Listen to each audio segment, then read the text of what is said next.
In recent years, I've been seeing a growing movement of people who really hate cars in pretty much all aspects. If you happen to be one of these people, I'm going to now convince you that you don't actually hate cars, and you may find that in fact you really like cars. I'm speaking as someone who was never really a huge fan of cars, but over time they have grown on me.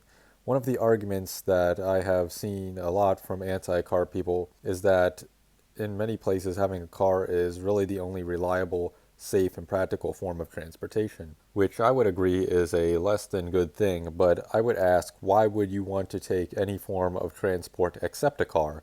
If you have your own car, you can control the temperature inside, roll down the windows, adjust your seating, listen to music, all while protecting you from the elements and without having to exert yourself at all. I really think, apart from some nice trains, cars are really the most comfortable and relaxing form of transportation. Now, I already know people are going to say, what if you simply cannot afford a car? And this is a valid concern. My answer would be that it isn't the fault of cars or car manufacturers, but rather the economy at large is really bad right now, and cars are very expensive compared to what they used to be. Not to mention insurance costs depending on where it is you live, your driving history, and your age.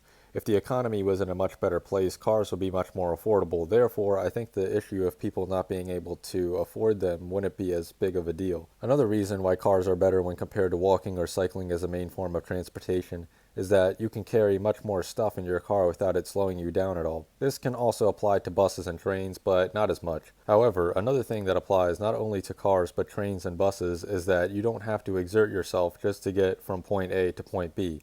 So this may actually increase your longevity by not having to tire yourself out just by getting to where you need to go.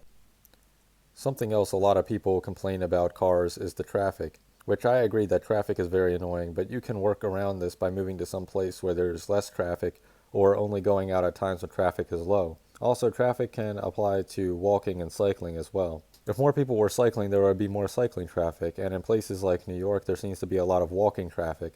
Another complaint I often see from anti-car people is that cars cause pollution and contribute to quote-unquote climate change. Because this is YouTube, I am not able to give my full thoughts freely about quote-unquote climate change. However, I will say if you are concerned about pollution caused by cars, I would say it goes back to the economy, and we should make cars with better gas mileage, hybrids, and electric cars cheaper to buy. That way there will generally be less air pollution from motor vehicles.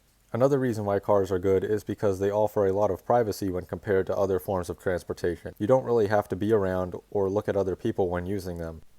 Something else I've seen anti-car people complain about is what they call car-centered infrastructure, but I personally prefer it over, say, walking-based infrastructure because stuff like fast food drive-thrus are so much more convenient. And I prefer single-family housing to, say, townhomes or row homes because I feel like there is more privacy in many aspects, and many single-family homes have garages where you can keep your car safe. Yet another thing brought up by anti-car people is that the roads are unsafe for children, and because of car-centric design, you have to drive your kid everywhere. Well, that simply doesn't apply to me, seeing as I don't have any children, so I simply don't care. I don't think there is anything wrong with people who want to walk or ride their bike everywhere, but I think there should be places that are car-centric and also walking-centric, and people can just decide where to live. And I do think choosing would be easier if the economy was in a better condition. Before I end this video, I would just like to say that I enjoy all forms of transportation, but I believe that a lot of people who think they hate cars don't actually hate them. And I would agree with them about stuff like building more trains. I've always been a fan of trains, and if I think there were better connections and they were faster, we would definitely see more growth of it in the United States, where it could even rival and offer a good alternative to planes.